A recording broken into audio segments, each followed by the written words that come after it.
There is no difficulty in overshadowing this one. I have been but enjoying the silence with you. For when all is said and done, you will be left with and within the silence. One day, and I speak of a day of Brahma, you will come to love the silence. For you will hear it, and there is no more beautiful music. But that day is not quite yet. And your ears and the tympans of your eardrums do long for sound. And why is that? For sound has brought you where you are today. Yes, my beloved, sound. So hum, tat sat These sounds quicken you. Yes, quicken you. Ending the days of your tedium. Is that not a gift? So hum,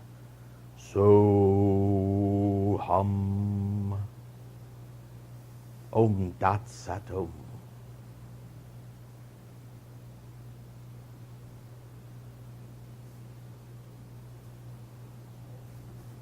There have always been those who have taught of sound. But there is no sound as precious as that syllable which sits beautifully, beautifully lodged as a pearl deep in your soul. Only you can dive for it. In the silence, I ask you to do it. In your own silence, created by you. And this is no small assignment, for you must provide for yourselves a sound vacuum. This is why the pyramid served so beautifully. Soundless, silence, God.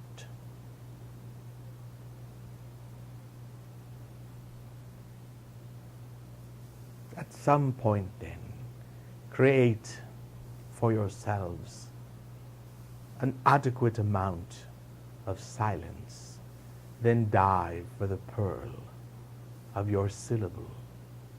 What shall it be? Lo. He.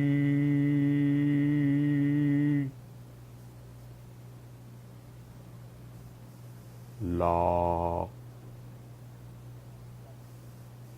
Or shall it be the marriage of two such syllables, thus creating a sound, a word, if you will, like so hum.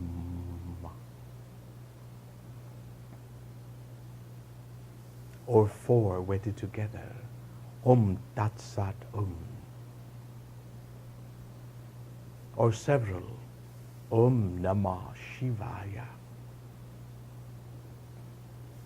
These sounds, greatly underestimated for thousands of years, except in small pockets of society, are the ones that you can keep right under your breath, right under your tongue.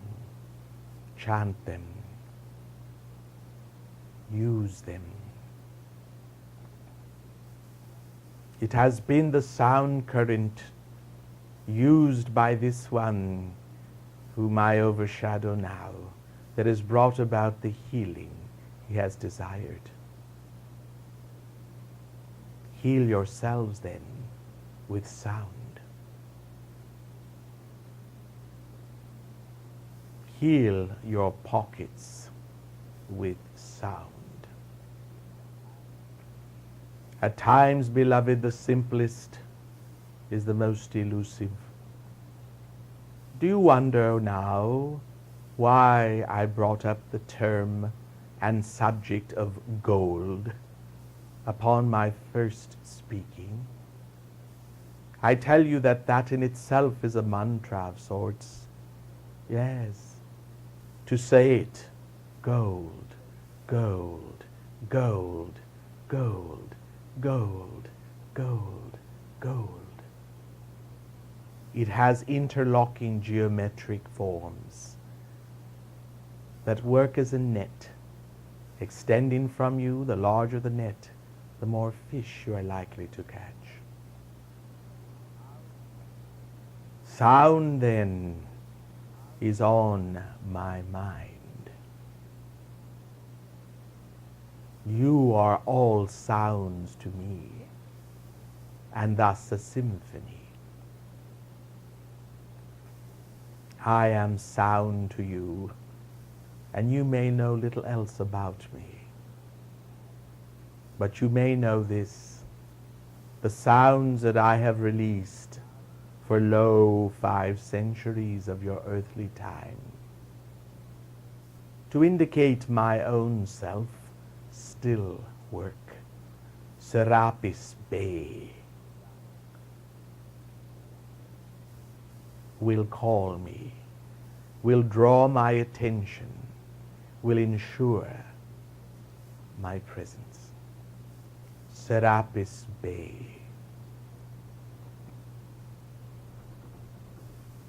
I dare say I love it myself, for it was awakened within me while I was seeking myself, and asking and asking and asking of the great, great God, who am I? What am I? What do you call me? I tell you, my heart was in anguish then, for I seemed to misplace my identity. Often, very often.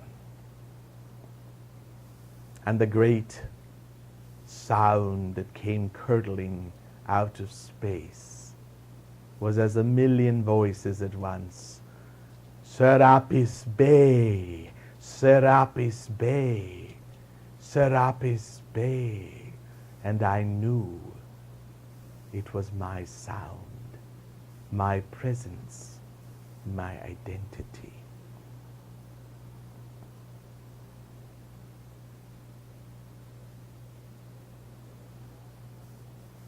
Before we can proceed, you must understand some basic differences between our cultures.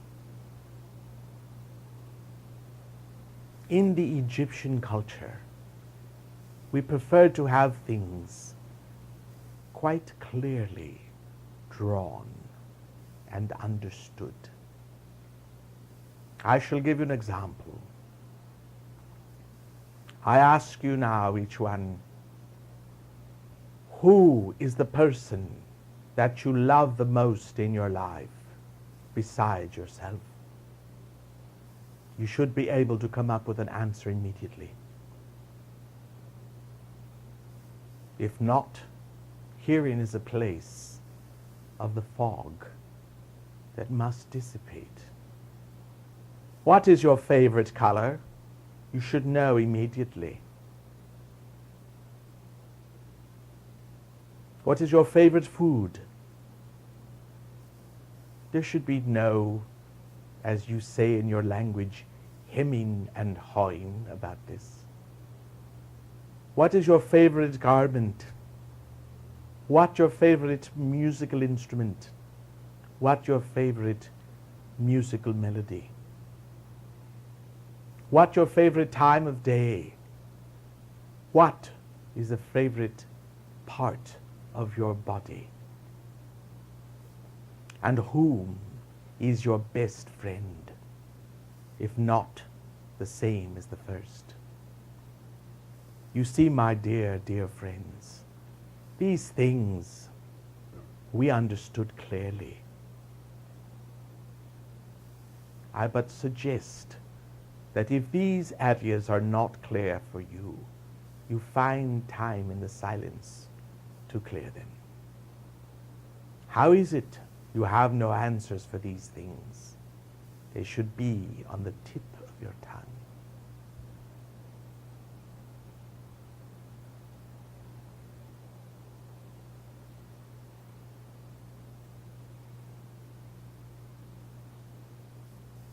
For some of you, this in itself represents initiation.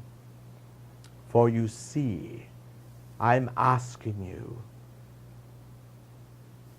to prefer your child or your mate. Some would say, this is a cruel thing, Master. Why do you ask this of me? I ask only clarity. Your own. I give no grief. I take it from you anon.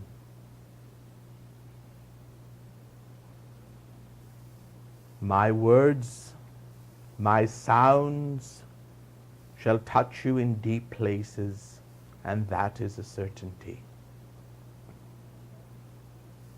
For you must also come to see which person in your acquaintance is the one you dislike the most.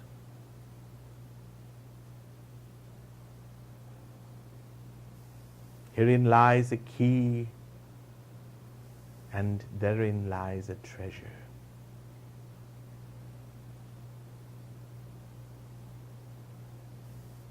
We must understand these things to get our errands clear. For our errands encompass your ascension and nothing less. You are souls. You've always been souls, masquerading as humans.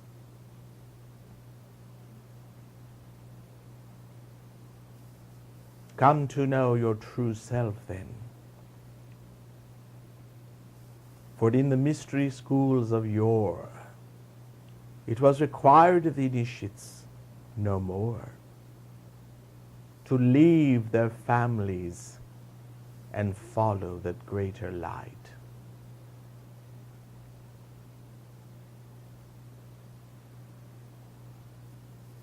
This may be a frightening and unusual concept to some,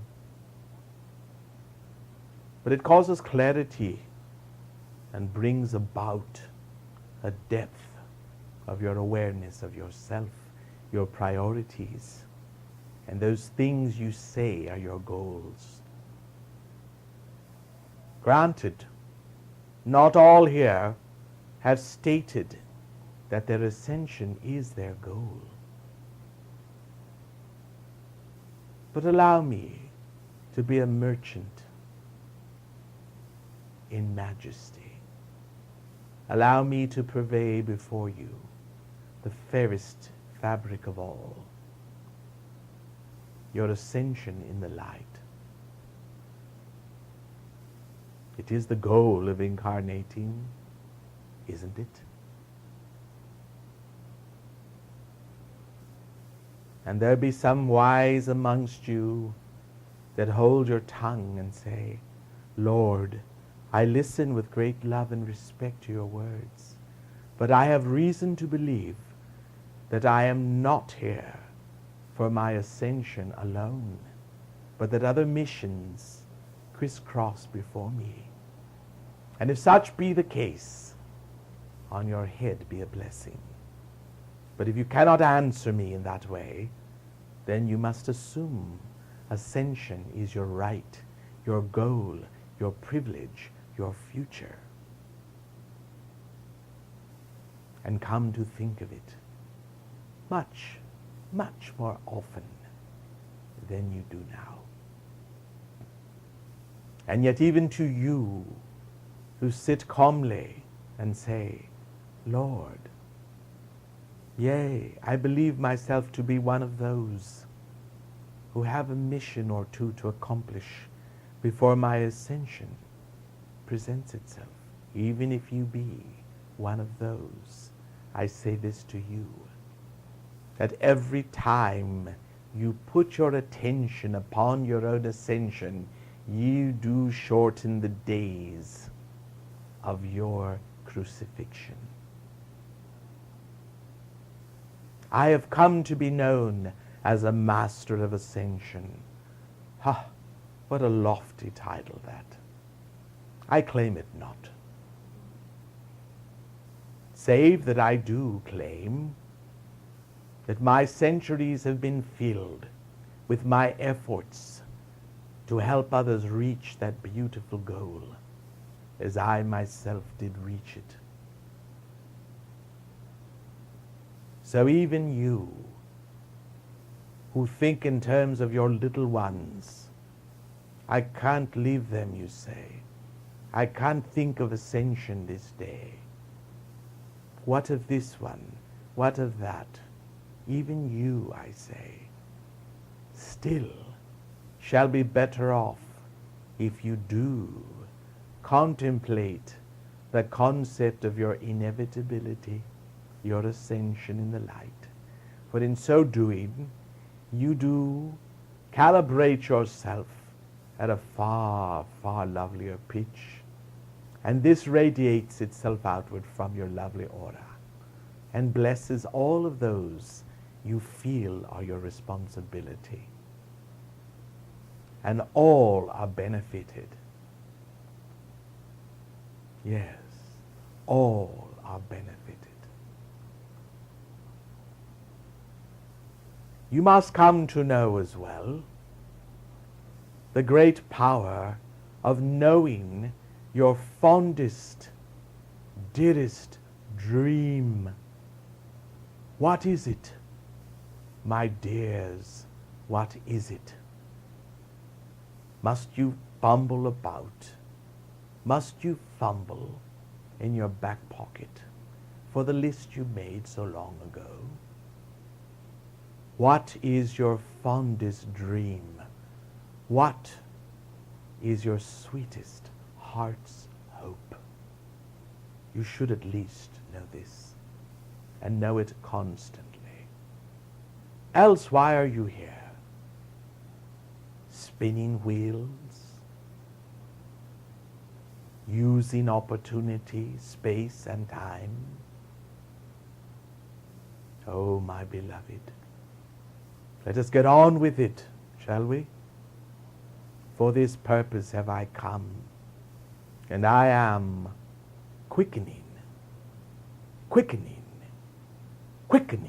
you all. I have already shaved 36 days off of your efforts, and that is but a splinter off the log.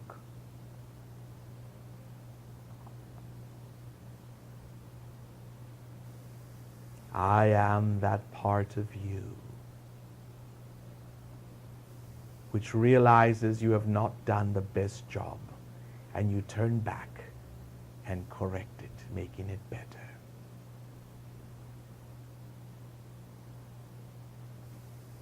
I am that part of you that holds high hopes for your loved ones. I am that part of you that finds it easy to forgive.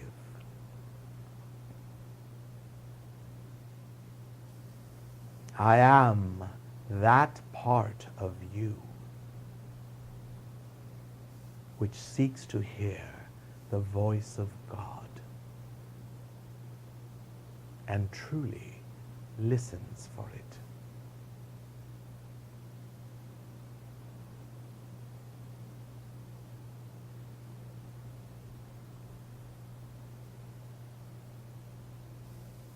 So I invite you to enter the vacuum of silence as you can, when you can. You understand, I am referring to a physical reality, an environment in which you can immerse yourself by your own creation, in which you can experience relative silence.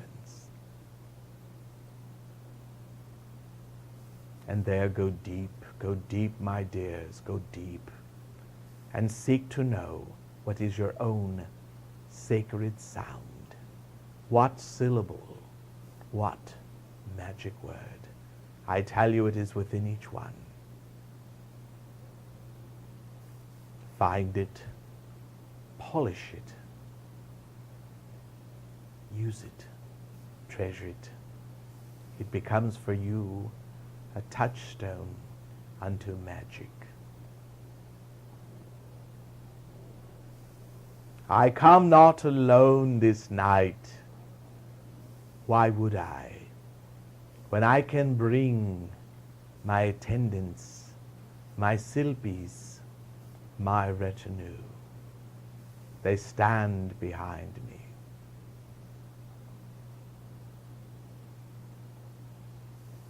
We offer ourselves to you. You know my name? Call me, and I shall call you.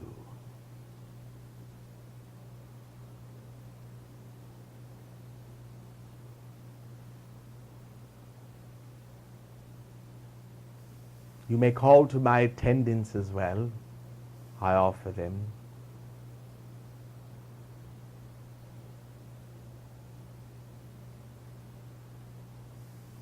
But perhaps before you call, you determine what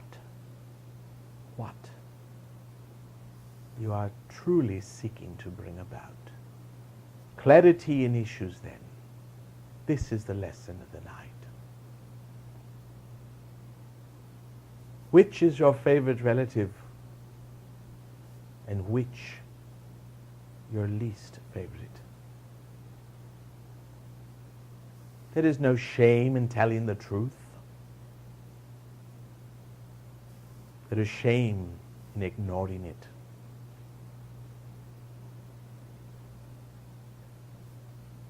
Be clear then. Be quite clear on these issues. If you must draw up a list, then draw one. Surely there is no shortage of papyrus.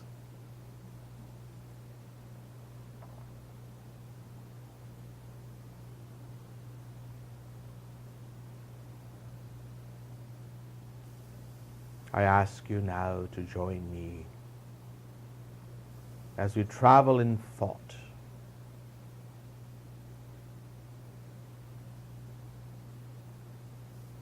that place that you call your physical sadden is the physical incarnation of the One,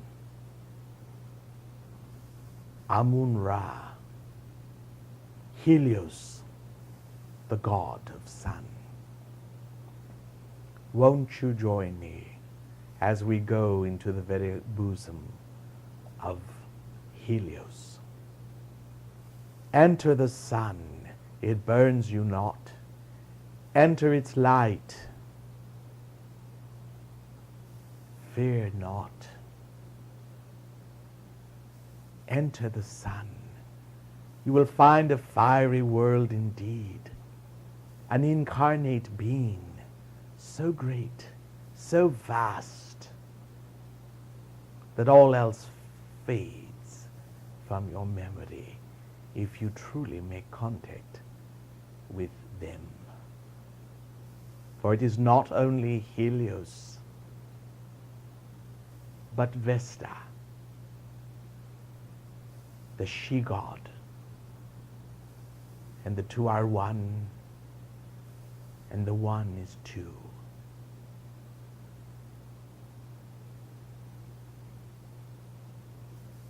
Come, come, Use your attention as I spoke of before.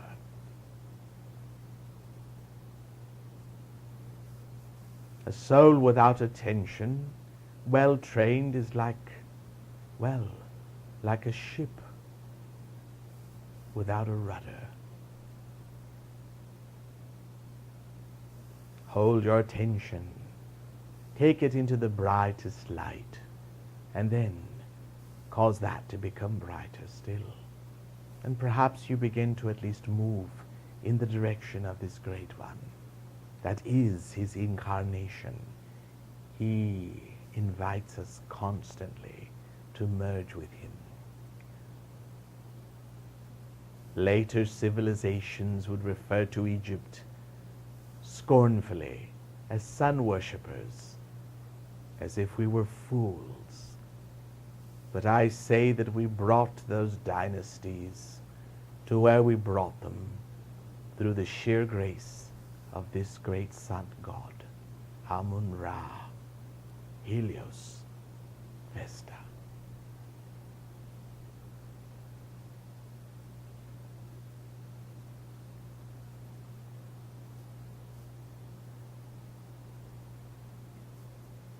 That thing that your scientists have spoken of as the skin cancer caused by overexposure to the sun's rays is a fallacy. All dimensions are interpenetrating. All universes are moving closer and closer and closer. So what they mistakenly feel is some grand error on someone's part, the so-called hole in the ozone layer, is a fallacy. There is indeed more proximity vibrationally. This is so. But it merely means that when you stand next to one, clothed in immaculate white from head to toe, should there be any blemish upon your own clothing, it's likely to show. What is the skin cancer but discrepancy with Amun-Ra, the great, the powerful, the beautiful? Have it as you will.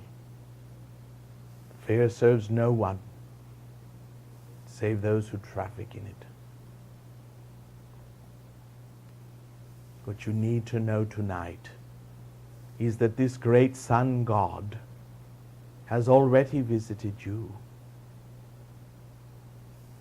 and that each soul is born into this world with a miniature image of that sun god located deep within the skull cavity at the point of the pineal gland, in the very center of your brain. Etherically speaking, psychically speaking, it can be seen. Behold it if you will. Go to the center of your own skull and see there the sun, the sun, the sun, and allow your fears to melt as snow and merge with that inner sun, that great, glowing, endless being. This a practice, a discipline, if you will, perhaps one of the greatest you can perform consistently. I tell you, there are those in lofty octaves of life who look to you, our beloved, incarnate in flesh, and say, there is no hope instructing them now. Wait for the cataclysms to come and remove the laggards. Wait for the atmosphere to be cleansed. And then we shall come as angels with healing in our wings. Perhaps they have a point in that you my dear, dear friends, are quite unaware of the mud which you march through daily. It is all about you, even in this grand and holy place of these beautiful, beautiful islands. Though less polluted here, still you are not free from that thing called the world, its beliefs, its limits, its fears. You still think you are a woman. You still think you are a man. Therein is the first illusion. You must see beyond. If you would follow swiftly this parade, I suggest you forget your gender. It is of the body alone. How much do you identify with that?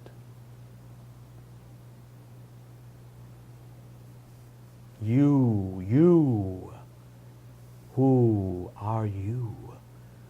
But you, within your own mind, that feels what your heart feels, that wants to do good. Is that a man wanting to do good?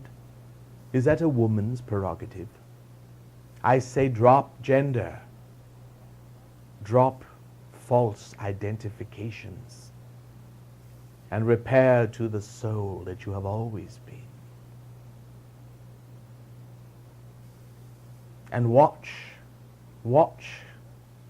how those about you react as they sense your neutrality, as they sense your indifference.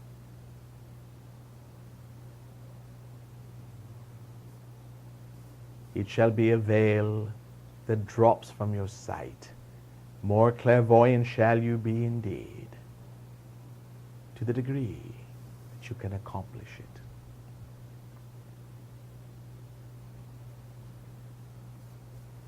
And you who feel that your happiness lies in bonding with one of the opposite gender, may I relieve you of that as well. Why else were these things called mysteries? For they are indeed mysteries to those in the world. But once grasped, they immediately form the pathway out. And greater vistas then come into view. What if I told you that you can trade in your gender identification for the status of a magician, a true magician? It begins there, but it does not end there. This takes attention. This takes focus and concentration. It takes daily application. For what you perceive is the day, as you well know, is naught but the revolution of your planet, allowing you opportunity to absorb cosmic rays when you are not in close proximity of the shadow of Helios. For you but see his shadow. His truth and glory exceed your wildest expectations. I tell you, as has been told before, there is a God beyond Helios.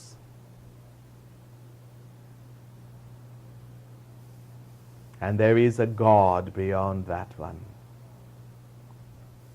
And there are 15 trillion gods beyond those.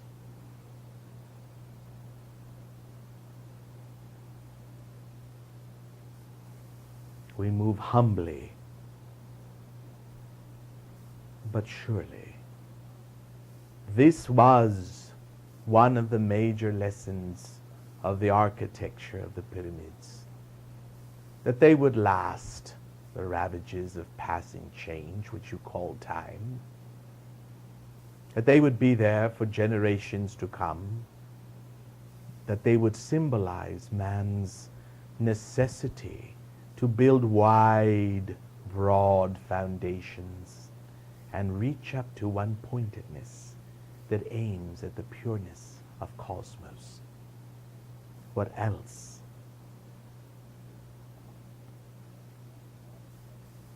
I have called you architects. I call you that again.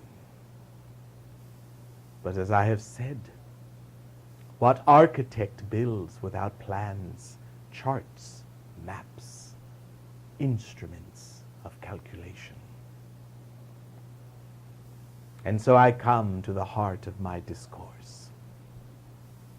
I have asked before, I ask again, what is your heart's fondest desire, sweetest hope, most brilliant goal? Let it be only one. And in this case, my dear friends, I am referring to a physical goal, not a spiritual one. You are constantly attaining your spiritual ones. Your physical ones need your attention.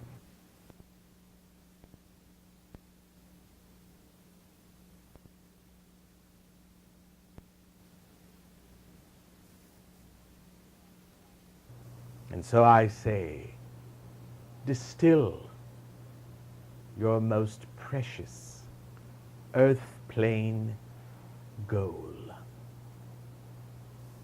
Write it upon your writing material paper. And then calculate as you shall what ingredients shall be necessary for its fulfillment.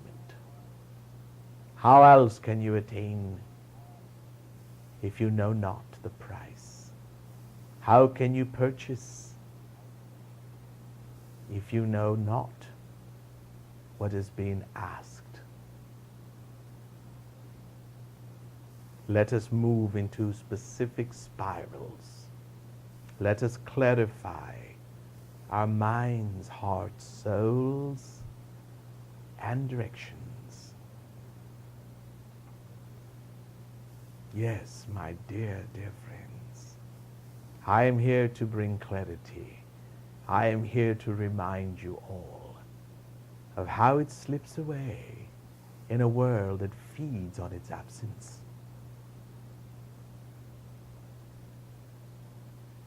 Your rulers, your leaders, who are these people?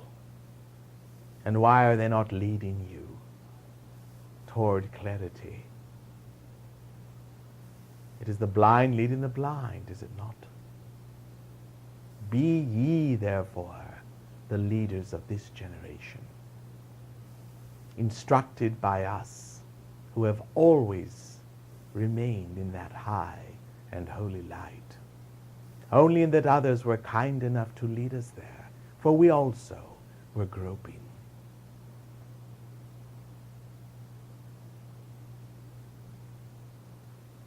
Yes, yes, yes, yes.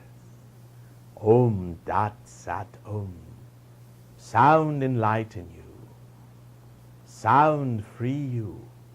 Sound envision you. Sound accelerate you. Sound heal you. Sound, sound, sound.